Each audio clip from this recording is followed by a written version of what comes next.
Mas o texto está em 2 Coríntios 4,16. Isso aqui eu já decorei, 2 Coríntios 4,16. Certo? Diz, vamos ler todos juntos? Por isso não desanimamos. Embora exteriormente estejamos a desgastar-nos, interiormente estamos sendo renovados dia após dia. Amém? É o texto que Paulo escreveu aos Coríntios. Paulo estava falando sobre o ministério apostólico, ministério pastoral. Paulo dizia assim, que Deus, na sua infinita sabedoria, resolveu colocar os seus mistérios, os seus tesouros em vasos de barro, que somos nós. Foi através de vasos de barros que Deus traçou o seu projeto de expansão do Evangelho na terra, do reino dele na terra. E Paulo diz, às vezes a gente está atribulado, às vezes a gente está sendo deprimido, às vezes a gente está se desgastando, às vezes a gente não encontra muita saída, mas uma coisa ele diz assim, eu posso dizer para vocês, eu não desisto. Porque ainda que externamente a gente se desgaste, internamente a gente se renova dia após dia. Há um grande investimento hoje, há um grande investimento no que está desgastando, que é o exterior. As pessoas hoje estão buscando ativamente uma renovação exterior. Um bom corpo, a questão de se apresentar bem, de estar bem, é muito importante para a nossa sociedade hoje, a questão da imagem. Mas Paulo está dizendo assim, se você não estiver sendo renovado internamente, não tem jeito, irmão, o nosso exterior vai morrer. Não tem jeito. Mas o nosso interior precisa ser renovado dia após dia, amém? E é essa a nossa busca esse ano. Senhor, me renova. Se você pôde fazer um tratamento que te renovou sua face, renovou a sua aparência, que bênção, muito bom. Mas invista na sua renovação interior. E nesse ano o que a gente vai buscar é isso. Fiquei feliz hoje. Mais uma vez a gente teve um bom grupo de oração aqui antes do culto. Quero dizer a você, chegue aqui 10 minutos antes, 5 minutos antes de começar o culto. Geralmente 10h30 a gente vai começar uma reunião de oração. E olha, hoje o negócio, se a gente não para a oração ali, não ia ter culto. Só ia ter oração, né? Como você sente a presença de Deus. Então eu queria que você pudesse buscar de todo o seu coração essa renovação para a sua vida. E hoje nós vamos falar justamente disso. Renovação é depender totalmente da graça. Renovação é depender totalmente da graça. A graça de Deus é a diferença do cristianismo para todas as demais religiões. Nenhuma religião do mundo tem a doutrina da graça, só o cristianismo. Todas as outras religiões, elas estão basicamente concentradas no esforço humano, no desempenho humano, na eficiência humana. A graça de Deus está presente no Evangelho. É por isso que, quando a Yuko falou da prima, que disse, é muito simples isso, é só crer. Eu tive uma experiência também com uma pessoa da minha família, da família da Fátima, que a gente explicou o Evangelho. E ela disse, é só isso? Não quero. É muito fácil, mas não é fácil. Não é fácil porque a graça de Deus nos coloca de joelhos para depender dele. E isso é muito difícil para o ser humano. É muito difícil. Realmente, é o que a gente vai ver hoje. A visão natural que a gente tem, a visão natural da mente humana, é que Deus é o inimigo e que recebemos o que merecemos. É assim que a gente escuta, né? Tentamos fazer tudo o que podemos para Deus gostar de nós. As pessoas estão lutando, estão batalhando, elas estão se esforçando porque elas querem que Deus goste dela. E se elas forem pessoas boazinhas, pessoas bacanas, pessoas bem educadas, pessoas corretas, pessoas que andam na linha, então pode ser que Deus olhe para elas com compaixão, com amor e dizendo assim, poxa, que pessoa aplicada, que pessoa disciplinada. A gente está vivendo isso, não só fora da igreja, dentro da igreja. Há muita gente na igreja se esforçando para que Deus goste dela. Mas a Bíblia diz que Deus gosta e gostava de nós antes da gente se converter, não é isso? João diz isso, a gente ainda era inimigo. Nós éramos inimigos de Deus e Deus já nos amava. Então o amor de Deus por nós faz parte da natureza dele, da essência dele. E tentamos, porque a gente acha que pode entrar no eixo, que a gente pode viver uma vida certinha, tentamos acertar nossa vida, resolvendo nossos problemas do dia a dia, por meio de nossos esforços. Queremos salvar a nossa vida. Muitos de nós, e eu falo isso, muito da minha vida na igreja, muito tempo que eu passei na igreja foi justamente isso, querendo salvar a minha vida.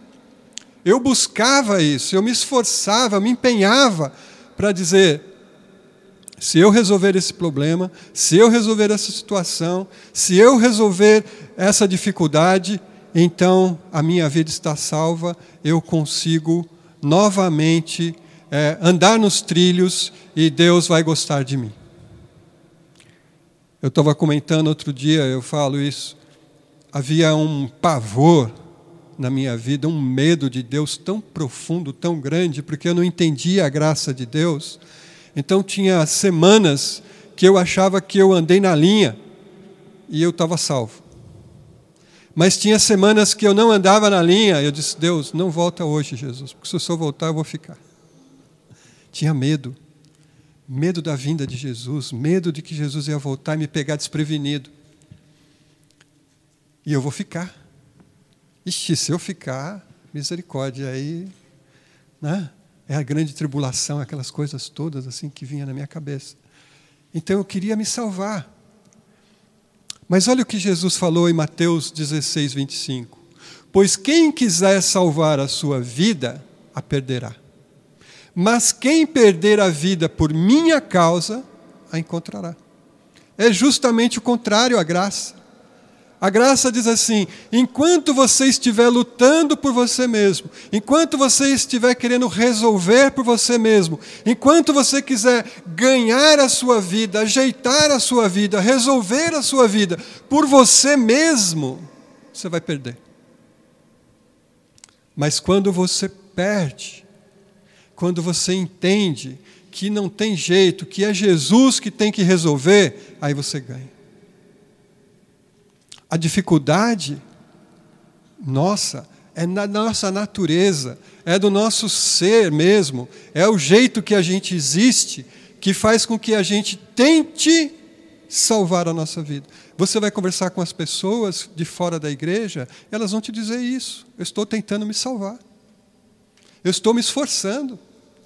Eu estou tentando salvar meu casamento, eu estou tentando salvar meus relacionamentos, eu estou tentando salvar os meus negócios, eu estou tentando viver uma vida com mais sentido, com mais significado, eu estou tentando. Mas Jesus diz, enquanto você estiver tentando, você vai perder. A lei de Deus, e muita gente, quando lê o Antigo Testamento, não entende isso, porque o Deus do Antigo Testamento se revela como um Deus não só amoroso, mas justo. E o apóstolo Paulo, e Deus deixou os seus mandamentos. Se você ler, por exemplo, Levíticos chega a ser um livro assim, muito complexo, porque tem tanta lei ali, é tanta formalidade, que as pessoas tinham que seguir para chegar a presença de Deus que você diz assim, misericórdia, como é que eu vou conseguir cumprir tudo isso? Tinha que escolher um cordeiro macho, tinha que escolher um cordeiro de 1 ano, tinha que ser um cordeiro sem mancha, sem defeito, tinha que ir lá, levar esse cordeiro lá no tabernáculo, lá no santuário, lá no templo, entregar esse cordeiro para o sacerdote matar. Tinha que pegar o sangue desse cordeiro, colocar em cima do altar. Tinha que pegar a gordura do cordeiro e colocar no altar para queimar. Tinha que pegar... Era tanta coisa. Porque Deus estava se revelando um Deus que ninguém pode ser acessível a Ele se Ele não definir os meios. E quando você chega na lei de Deus... Eu não sei se você já se sentiu assim, mas quando você começa a ler a lei de Deus, você começa a ver o quanto que a gente fica aquém do que Deus diz. O apóstolo Paulo, quando ele se deparou com a lei de Deus, ele disse assim, eu estava indo muito bem no meu farisaísmo. Eu era fariseu de fariseu, eu era da tribo de Benjamim, eu era uma pessoa corretíssima, eu estava vivendo a minha vida nos padrões da minha religião, até o dia que eu cheguei diante da lei, e a lei diz, não cobiçarás. E aí eu vi que não adiantava nada eu me esforçar, porque eu cobiçava. Então, essa ideia de que a gente pode se salvar é uma ideia falsa. Olha o que o Dr. Larry Crabb escreve. A essência do pecado é a recusa de admitir nossa dependência. A reivindicação arrogante e insensata de uma independência que simplesmente não existe. Então, a essência do pecado, a gente pode dizer assim, o que é pecado? É matar, roubar, fumar, mentir, adulterar. O que é pecado? Pecado é a gente querer viver sem Deus. Pecado é a gente ter essa ideia arrogante de independência de Deus, de poder querer salvar a nossa vida, de achar que a gente vai conseguir fazer as coisas sem Deus. Essa é a essência do pecado. Então, essa independência que na prática não existe, porque todos nós dependemos. Ele diz isso, Dr. Henry Cloud. Quem vive debaixo da graça está recebendo o que não merece. Quem vive debaixo da graça busca os recursos, os favores e a graça fora de si mesmo, pois sabe que não tem o que precisa. O que é graça? Favor imerecido. Favor imerecido, você não merece. Além de não merecer, você não tem graça, irmão. A gente é sem graça. Não é? A gente precisa depender da graça. Então, o que é viver debaixo da graça? Viver debaixo da graça é a gente se colocar diante de Deus, dizendo que a gente não tem recurso em nós mesmos para fazer mudança na nossa vida. Viver debaixo da graça é admitir que nós precisamos daquilo que não está em nós. Está em Deus, na pessoa de Cristo, no poder do Espírito e também na comunidade de Cristo. Deus age na nossa vida por graça. Então, nós precisamos reconhecer a graça de Deus na nossa vida. Olha o que diz o Dr. Larry. Por que um exame interior profundo não é parte natural de todo o crescimento cristão? Por que é evitado e às vezes condenado como autoconcentração? Por que na vida cristã a gente não olha profundamente para dentro de nós para ver o que está acontecendo na nossa vida e dizer, Senhor, eu preciso da Tua graça? Por que é difícil a gente olhar para dentro? Por que a gente evita, muitas vezes, certas áreas da nossa vida que a gente sabe que não está bem? E ele diz o seguinte: acho que a razão é simplesmente o medo. Tememos o desconhecido, tememos perder o controle, tememos estragar uma vida confortável. Eu posso dizer isso por experiência. Eu vivi boa parte da minha vida dentro da igreja, mas não fiz essa avaliação da minha vida profundamente. Eu estava vivendo uma vida problemática, uma espiritualidade fraca, uma espiritualidade automática, uma vida cristã no piloto automático. Eu estava vivendo uma vida cristã muito na média, ou às vezes abaixo da média, mas eu não fazia uma avaliação da minha vida diante de Deus. Áreas da minha vida que precisavam ser tratadas, áreas da minha vida que precisavam ser corrigidas, áreas da minha vida que eu precisava depender da graça de Deus, porque eu não iria me salvar, mas eu nunca expus isso por causa do medo. Medo. Porque, para mim, e na minha cabeça, eu estava no controle.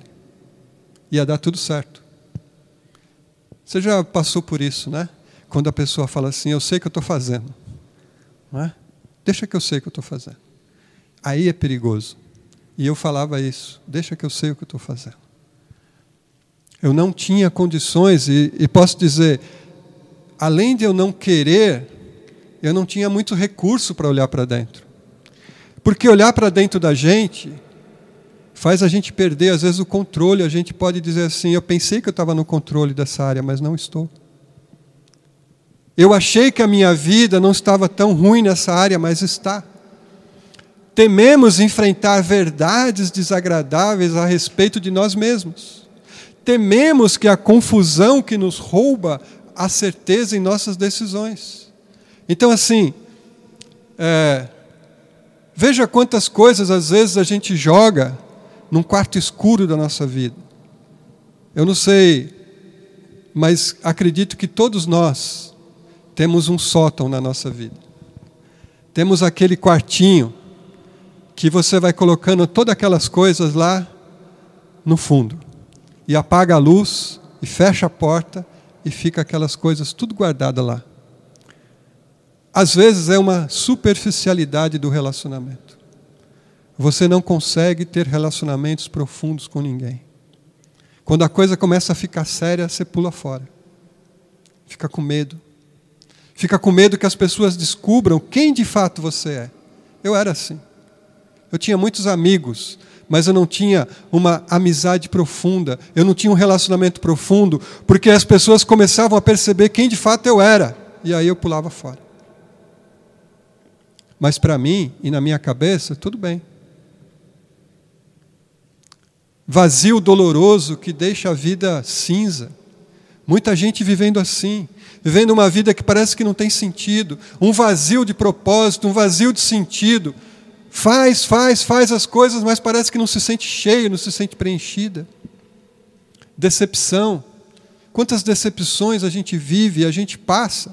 Pode ser decepção dentro da família, com a filha, com o filho, com o marido, com a esposa. A gente achava que eles iriam concretizar aquelas expectativas que nós tínhamos sobre eles e sobre elas. Nós pensávamos que a gente poderia realmente contar com aquela pessoa e que ela iria preencher os sonhos que nós tivemos. E não acontece. Mas a gente acha que tudo bem, está tudo certo. Forte desejo de fazer algo terrível, já passou isso pela sua cabeça? Um sentimento de fazer mal para alguém? Um sentimento de maltratar uma pessoa? O sentimento de jogar tudo para cima e fugir e ir embora, desaparecer? E às vezes você diz assim, você não fala, mas você pensa, qualquer dia esse pessoal vai acordar e não vai me ver mais aqui. Qualquer dia eu vou sumir. Mas a gente acha que está tudo bem. Eu posso dizer que eu passei por muitas dessas coisas.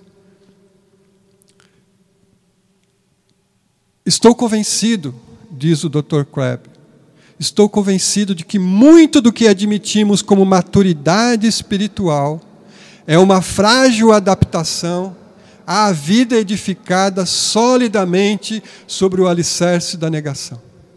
Essa frase me pegou. Às vezes, a maturidade espiritual que a gente acha que a pessoa tem, na verdade não é maturidade, é uma negação dos problemas que ela está vivendo. É por isso que às vezes a gente se decepciona com certas pessoas, ou certas pessoas nos decepcionam, porque você imagina que aquela pessoa tem maturidade, aquela pessoa pode ser um líder, aquela pessoa pode levar outras pessoas a Cristo, aquela pessoa demonstra uma desenvoltura espiritual, e quando você vê a vida da pessoa desmorona, porque ela viveu uma espiritualidade na base da negação. Eu nego que eu tenho problemas, eu nego que eu tenho dificuldades, eu nego que algumas áreas da minha vida estão em desordem, eu nego que eu sou dependente disso, dependente daquilo. Eu estava lendo a respeito disso e um autor disse o seguinte: às vezes, os grupos de AA são mais eficientes do que a igreja. Porque lá no AA, você tem que admitir a sua fraqueza, a sua fragilidade. Você diz assim: eu sou alcoólatra. E as pessoas que estão lá dizendo: nós também. Faz 5 semanas que eu não bebo. Eu estou tentando mudar a minha vida. Mas para mudar, eu tenho que dizer: eu tenho problema. Eu tenho problema. Tem um amigo que estava conversando comigo, ele disse: olha, eu perguntei para ele, e o fulano que era daqui de São Paulo e está morando no Rio? Ele disse: o fulano está bem lá. Ele participa do NA. Eu disse: NA, Narcóticos Anônimos. Eu disse: por quê? Porque ele era viciado em cocaína. Poxa, ninguém sabia. Não, até o dia que ele também se convenceu que ele era um viciado. Então ele buscou ajuda. Então ele participa de um grupo do NA. E ele disse assim: e como é que ele está? Bom, ele faz, acho que 8 ou 12 anos, não me lembro agora, 8 anos que ele está limpo. Eu falei: poxa. Ele falou: mas é interessante, eu já fui lá no NA com ele. Ele chega lá, ele fala, mas ele tem o telefone de uma pessoa, de um amigo, que quando ele sente vontade de ir lá na boca buscar a droga, ele liga para essa pessoa e diz: cara, me socorre, vem aqui, me ajuda. Eu estou morrendo de vontade de descer agora e ir lá na boca comprar isso. E o amigo diz: espera aí que eu estou indo aí. E o amigo é lá do NA. E diz assim: senta aí, cara, conversa comigo, fala comigo. O que você está falando? O que você está sentindo? Não, fica aqui, vamos estar junto. Não tem oração, não tem a graça de Deus, mas tem amizade. Então, nós temos a graça de Deus, irmãos. Nós temos o Espírito Santo conosco, nós temos oração. O que nós precisamos para ter uma vida renovada é admitir que a nossa vida não está bem. Pastor, tem áreas da minha vida que eu não estou bem e eu preciso de ajuda. Muitas vezes, o que a gente vê de maturidade espiritual nas igrejas é negação. As pessoas não admitem que elas não estão bem. É mais ou menos isso aqui, ó. Sabe? Buscamos a paz da avestruz, uma paz aparente. O mundo está desabando, a família está acabando, as coisas estão desmoronando, mas a pessoa diz assim: pastor, está tudo bem. Põe a cabeça dentro do buraco, não fala com o filho, não fala com a filha, dorme um no quarto, outro no outro, a vida está descontrolada, há problemas de vícios, de hábitos errados, mas a pessoa diz: está tudo bem. Eu, com muita tristeza, eu acompanhei um casal da nossa igreja, que sempre que eu falava com ele, que sempre que a gente tomava um café, eu dizia: me diz o que está acontecendo, fala comigo, eu quero te ajudar. E a única coisa que ele dizia é: ora por mim, pastor, está tudo bem. Até o dia que desabou tudo. E eu vou dizer para você, esse desabar, ainda assim, é a graça de Deus. Nos dando uma chance de renovar e de recuperar aquilo que está errado. Porque muita gente só consegue confiar na graça quando ela chega no final da linha. Negação é a ideia de que a maturidade vem de não se pensar muito profundamente sobre si mesmo. Uma coisa que eu tenho aprendido: quanto mais eu penso sobre a minha vida, quanto mais eu oro para Deus sondar a minha vida, e quanto mais eu confesso as coisas para o Senhor, e quanto mais eu dependo da ajuda de pessoas, mais a minha vida modifica. E eu quero dizer para vocês, não olhem para mim como um super pastor. Eu sou Marcos. Eu tenho minhas lutas, minhas dificuldades, meus conflitos, minhas confusões. E eu preciso admitir isso. Eu preciso dizer: eu não estou bem hoje. Eu não estou confiando como eu deveria confiar. E Deus olha para mim com graça e misericórdia e diz: era isso que eu queria ouvir. Conta comigo. E Deus sempre coloca alguém na minha vida. Ou às vezes um livro, ou às vezes um conselheiro, ou às vezes alguém que está orando e dizendo: pastor, lembrei de você e orei por você. Puxa, que bom. Mas nós dependemos da graça de Deus. Negação é essa ideia de que ser maduro na fé significa que eu não tenho problema. Não é verdade. Nós dependemos totalmente da graça de Deus. Provérbios 20, verso 27. O espírito do homem é a lâmpada do Senhor e vasculha cada parte do seu ser. Deus toca na nossa vida e nós mesmos sabemos quais são as áreas da nossa vida que não estão bem, porque é isso que Deus faz através do nosso espírito. Sei que desejas a verdade no íntimo, e no coração me ensinas a sabedoria. A verdade que Deus quer é a verdade lá no íntimo. E vou te dizer uma coisa.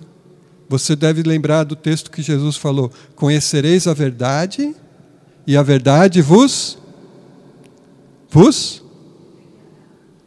A verdade não condenará? A verdade o quê? Liberta. E você pensa assim: bom, pastor, isso aí quer dizer que isso aí é do Evangelho. A gente escutou o Evangelho, ouviu o Evangelho e fomos libertos. Mas eu vou dizer para você, toda a área da sua vida que você viver na verdade, você vai ser livre. Todas as áreas da sua vida que você viver na verdade, você vai ser livre. Se você não viver na verdade, você não é livre. Então, quanto mais profundamente você analisar o seu coração, e quanto mais profundamente você analisar a sua vida, e quanto mais profundamente você depender da graça de Deus, mais livre você vai ser. E eu termino com essas palavras do pastor Lovelace. Aquilo para o qual os homens acordam, na luz de um avivamento, é sua própria condição e a natureza do verdadeiro Deus. Quando existe um avivamento na igreja ou na vida de uma pessoa, quando existe uma renovação espiritual na vida de uma pessoa, a primeira coisa que acontece, ele começa a conhecer quem é Deus. E a segunda coisa, ele olha para si mesmo e vê quem ele é. Lembra de Isaías 6? Quando ele viu a santidade de Deus, o que ele disse? Ai de mim, que sou pecador. Ele viu a santidade, mas ele viu a sua própria condição. Ele disse: eu tenho uma boca suja. Você fala: o quê?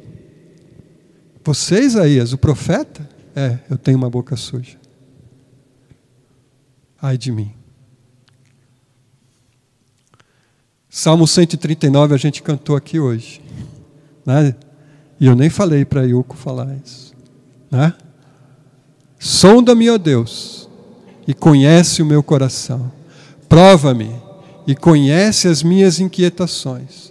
Vê se em minha conduta há algo que te ofende e dirige-me pelo caminho eterno. Essa é a nossa oração, irmãos. Porque nem sempre a nossa conduta está diante dos nossos olhos. Deus precisa revelar. Deus precisa nos sondar. E a gente cantou um hino aqui que diz assim, né? Os teus olhos revelam que eu nada posso esconder. Né? Mas também tem uma parte da música que diz que os olhos do Senhor sobre mim me enchem de paz. Eu fiquei pensando nisso, falei, será que é isso mesmo? Os olhos de Deus em cima de mim me dá paz? Como pode ser isso, irmãos? Você fica em paz, Deus sabendo de tudo que você faz? Olha aqui. Os teus olhos sobre mim me enchem da tua paz. Como pode? Deus sabe tudo o que você faz, tudo o que você pensa, tudo o que você imagina, todos os seus desejos, todas as intenções do seu coração. Deus saber de tudo que você faz, aonde você anda, o que você faz, o que você quer, o que você deseja, o que você imagina. Isso te enche de paz? Ou você fica inquieto com isso? Você só vai ficar em paz se você entender que os olhos de Deus são cheios de graça. Se você entender o seguinte, Deus, o Senhor sabe quem eu sou, mas mesmo assim eu estou em paz, porque a tua graça me basta. A tua graça, Senhor. E eu quero desafiar você para algumas coisas essa semana. Deixa eu perguntar uma coisa. Domingo passado eu dei uma sugestão, que você pudesse ter uma cruz e contemplasse a cruz. Alguém fez isso?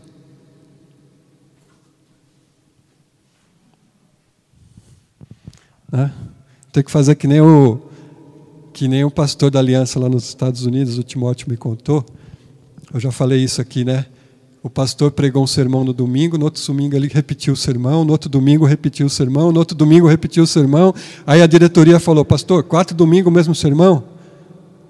Quando o senhor vai mudar? Ele falou, quando vocês começarem a praticar isso aqui, eu mudo para um outro. Então domingo que vem eu vou pregar de novo, tá? Até quando eu perguntar, e aí, vocês fizeram a lição de casa? Amém. Aí a gente muda a página, tá bom? Mas a pergunta que eu quero que você pense, você tem buscado salvar sua própria vida pelo seu próprio esforço? Você está tentando buscar salvar o seu casamento pelo seu esforço? Você está tentando salvar essa sua área da sua vida que tem esse hábito ruim pelo seu próprio esforço? Se você está querendo salvar a sua vida por você mesmo, você vai fracassar. Ou então, você vai cair naquele perigo de negar. Quando a pessoa me diz assim, pastor, estou orando. Olha, eu não quero desanimar você a orar, tá bom? Aqui a gente vai ter oração, vem orar. Mas às vezes, presta atenção no que eu vou falar, às vezes, oração é fuga. Porque a pessoa não quer encarar as dificuldades. Então ela só ora, mas ela não toma as atitudes que tem que tomar. Estou orando, pastor, estou orando. Mas orar não vai ser o suficiente se você não se quebrantar e não dizer, Senhor, agora eu vou levantar daqui e vou querer acertar a sua situação. Ore, ore, mas entenda, você não pode salvar a sua vida, você precisa da graça. Qual área da sua vida está sem controle e você não admite? Existe alguma área na sua vida hoje que está fora de controle? Alguma área na sua vida, na sua família, que você não está conseguindo se encaixar? Às vezes você não está conseguindo contribuir, porque a sua vida financeira está fora de controle. Você ganha 10 e está gastando 15.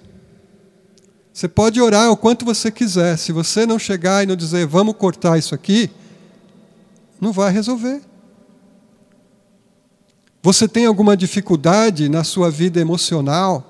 Você tem alguma dificuldade em relacionamento com pessoas? Você não consegue ter um relacionamento profundo com as pessoas porque você não quer que as pessoas te conheçam como de fato você é?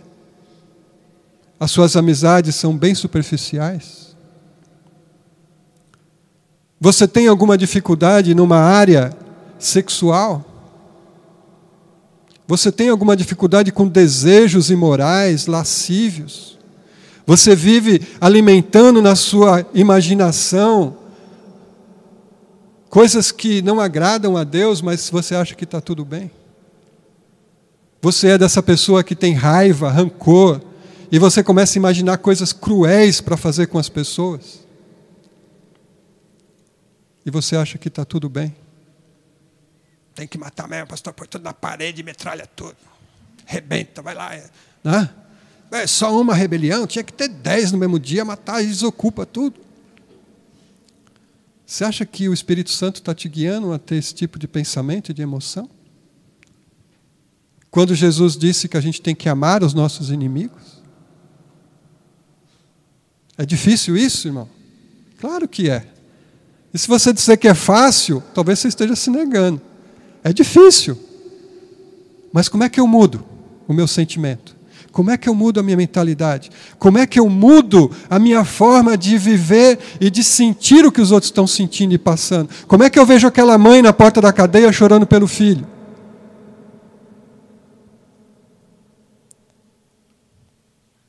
Como é que eu posso me alegrar quando o diabo está destruindo vidas e mandando gente para o inferno, e eu dizendo que vá mais gente ainda? Se eu não me quebrantar diante de Deus, eu não vou ser renovado. Como é que eu posso querer o respeito do meu filho ou da minha filha, se eu não estou vivendo uma vida de acordo com a palavra de Deus? Se eu não inspiro no meu filho e na minha filha o desejo por servir a Deus? Como é que eu posso demonstrar amor por eles? Compreensão, compaixão? Como é que eu posso muitas vezes me colocar no lugar deles para ver o que eles estão passando, o que eles estão sentindo? Quais são as influências que estão vivendo e fazendo a vida dele daquele jeito? Eu preciso orar e pedir: Senhor, sonda-me. Sonda-me. Terceiro, confie na graça de Deus e busque ajuda no corpo de Cristo. Irmãos, eu confio que Deus, Jesus Cristo, o Espírito Santo, capacitou a igreja dele com dons e talentos para que a igreja seja lugar de cura. Lugar de cura. Se aqui dentro não for lugar de cura, irmãos, aonde que eles vão buscar isso? Aonde que eles vão encontrar cura? Aonde que eles vão encontrar ambiente de renovação se não for aqui? E nós precisamos ter um coração, irmãos, que abrace, que acolha, que receba as pessoas do jeito que elas são. Porque quem faz a obra é o Espírito Santo. O que a gente foi chamado para fazer, irmãos, e eu quero terminar com isso. O que nós somos chamados a fazer é amar as pessoas e não transformar as pessoas. Guarda bem isso. O chamado meu e você, o seu chamado, o meu chamado, é para a gente amar. Quem transforma é Deus. E a gente quer fazer o contrário. A gente quer transformar e não quer amar. O que eu tenho orado para Deus e dizendo: Senhor, derrama no meu coração o teu amor. Porque eu quero amar. Aquela pessoa ingrata, aquela pessoa difícil, aquela pessoa imoral, aquela pessoa dura. Mas, Senhor, se eu sou pastor, se eu tenho que te seguir e se eu quero ser o seu discípulo, eu quero que o Senhor me dê o seu coração para eu amar. E ter a esperança de que Deus transforma. Querido Pai, ajuda-nos